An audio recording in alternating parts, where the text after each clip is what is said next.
one of the fascinating things about the generation of students that's been coming through the doors of Harvard Business School for the last 10 years is how pragmatic they are.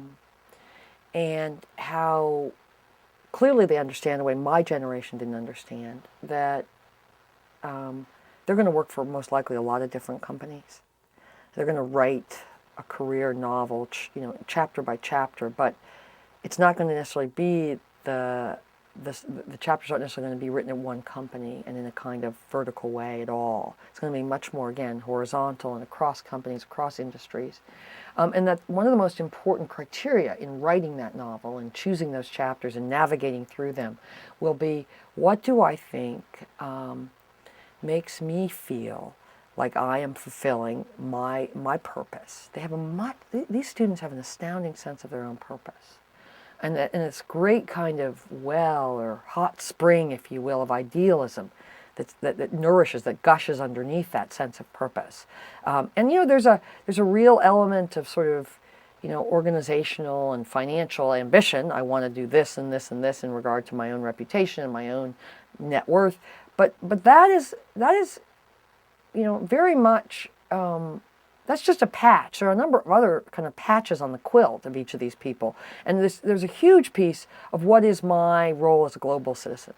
Right? What is my role as a consumer? What is my role as an employer? What is my role in terms of the time I spend? What is my role in terms of who I sign up with as an employer to give them my very precious, very scarce energy and time? It's fascinating how this cohort of people, and there's good evidence this is not just Americans. This has a global kind of aspects to it.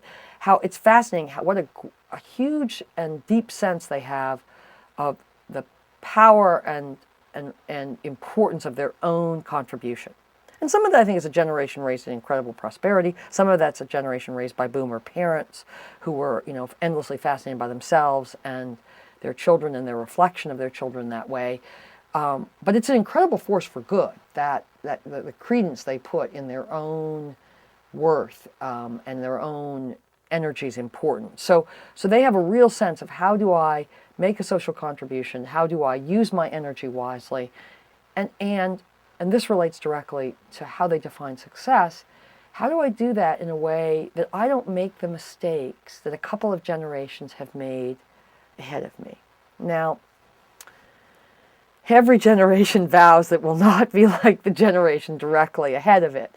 But millennials, to me, and my Harvard Business School students, have a highly developed sense of what they do not want to be. They do not want to be someone who, goes to work for 80 hours a week and wakes up in their 40s or their 50s and doesn't know their children. They do not want to be someone who puts their marriage on hold while they each climb the partnership ladder. They do not want to be someone who has no sense of a spiritual and social calling until they've made enough money that they need to appease any kind of guilt they have about how they made that money.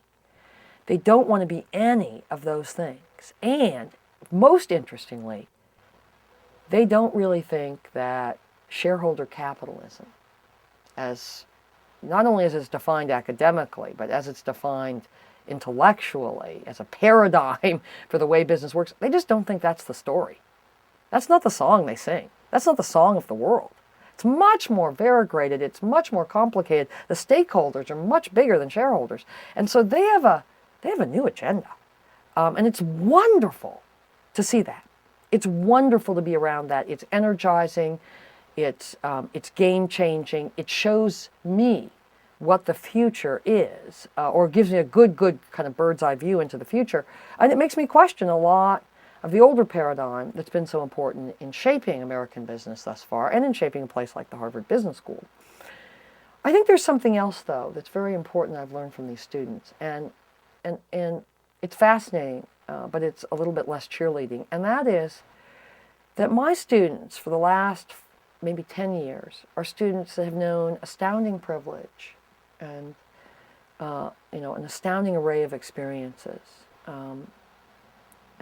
experiences that would have made me as a little girl just bug-eyed with wonder and amazement. But most of them haven't known any real failure. and they know they haven't had any real failure. And so there's a kind of acknowledged, on their part, acknowledged fragility that lives in them. And I think it's been fascinating to watch them through this recession, because it hit so fast and so hard. I was teaching last spring, right, as the economy is really unwinding. And it was fascinating to see some of the latent fear, some of the kind of almost quiet excitement that, oh boy, the world is changing. It's not going to be so easy. It's going to be harder. What are we going to learn? How are we going to be tested? And it's just interesting to see that they know they haven't been tested. They know their backbones haven't been built by the opportunity of adversity. And it'll be interesting to see how they respond to this economy and the new normal that's coming out of it. One last aspect of this, in a grain of sand, if you will. Many years ago, I wrote a case about Ernest Shackleton, the Antarctic explorer, and this astounding journey he made in 1915 and 1916 across the ice floes of Antarctica and got lost, and how he kept his team together and alive. And the only other case in the curriculum of my course, which is a stream of interesting, well-known entrepreneurs beginning in the 18th century and ending with John Mackey of Whole Foods and Mr. Bono, the only other case that got the kind of traction as the Shackleton case was the Winfrey case. The students were just fascinated by him, fascinated by what do you do when you have nothing and everything is at stake? And what do you learn and how are you tested and how do you walk through that test? And I think the jury's out as to how this generation of people, in which so much rests for the future, will respond to this, the test of our times.